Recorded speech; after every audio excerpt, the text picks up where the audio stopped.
এটা হচ্ছে আপনাদের বিরুদ্ধে মূলত কি অভিযোগ আনা হয়েছে?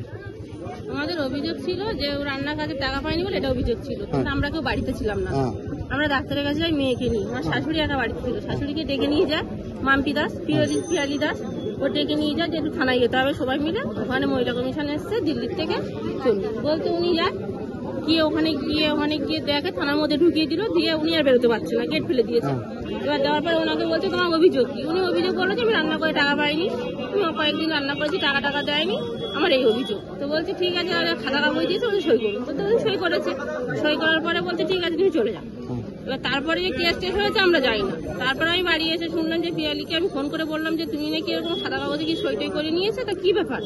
বলছে যে কোনো ব্যাপার না, ভয়ের কোনো কারণ নেই, এমনি অভিযোগ ছিল তাই সই করেছে, তোমার নিশ্চিন্তে থাকতে পারবো। পরে কি জানলেন? পরে জানতে পারলাম, এক সপ্তাহ পরে জানতে পারলাম যে উনি কেস করেছে।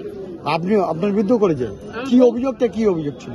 অভিযোগ ছিল আমাদের রান্নাঘরের এই অভিযোগ ছিল, কিন্তু পরে করে জানতে পারলাম যে উনি 4-5 জনের নামে কেস করেছে, যে আমাদের মধ্যরাতে এসে রেপ করতো বা আমাদের গালিগালাজ দিত, আমাদের রাত্রে পাঠিয়ে বসে তুলে নিয়ে যেত, এটা জানতে পারলাম। সেটা আমাদের মধ্যে কোনো কিছুই হয়নি বা আমাদের তো ঘটেইনি, সেটা মিথ্যে অভিযোগ করে এটা আমাদের সাজানো হয়েছে। কারা করেছিল? পিয়ালি দাস তখন দেখে নিয়ে গেছে, এখন মহিলা কমিশনে এসেছিল, এইটুকুই আমরা বলতে পারবো। আপনি কোর্টে কি জবানবন্দি দিয়েছেন? কে জবানবন্দি দিয়েছেন? শাশুড়ি আর আমি করে দিয়েছি। কোর্টে গিয়ে ম্যাজিস্ট্রেট কি জিজ্ঞেস করলাম? ম্যাজিস্ট্রেট এটাই জিজ্ঞেস করেছিল, এইগুলোই বলেছি যে ধর্ষণ হয়েছে কিনা। হ্যাঁ, এইগুলোই বলেছি। কত তারিখে? আপনাদের কি মিথ্যে ধর্ষণের অভিযোগ মনে নেই, ওই ইয়ে আছে তোমার, তার মানে বলতে চাইছে আপনাদের ফটোকপি আছে যখন এই লেখা আছে। আপনাদের কি মিথ্যে ধর্ষণের অভিযোগ? আমাদের মধ্যে এটা হয়নি, সেটাই আমাদের মধ্যে ঘটিয়েছে, মানে মিথ্যে অভিযোগটা ধর্ষণে। এখন কি চাইছেন আপনি? আমরা চাইছি যে আমরা কেসটা তুলে নেবো, আমাদের মধ্যে এটা হয়নি, আমরা সেটা ফালতু কোনো কেস নিয়ে আমরা লড়তে চাই না।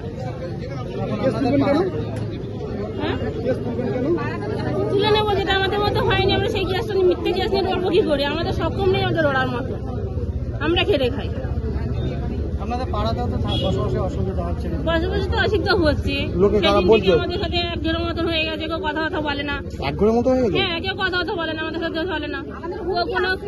কোনো কিছু হলে আমাদের, আবার গেছিলাম পিয়ালি দাসের কাছে, বলছিলাম যে এরকম কেস টেস করেছে কেন, কেস টেস কিভাবে তোলা যাবে, তুমি তো চেষ্টা বলছে এখান থেকে বেরিয়ে যাও, তোমাদের কোনো ভিত নেই, এরপরে কোনো ঘর টর কোনো সুবিধা আছে তোমাদের দেবো না, তোমরা অসভ্য ছোট লোক, তোমরা তো কোনো কারবার এক ঘরে হয়ে গেছে। এক ঘর বলতে আমাদের কোনো কথা কেউ বলে না। আপনার বাড়ি কোথায়? আমাদের বাড়ি ওই মাঝের বাড়ি রান্না। আপনার নাম?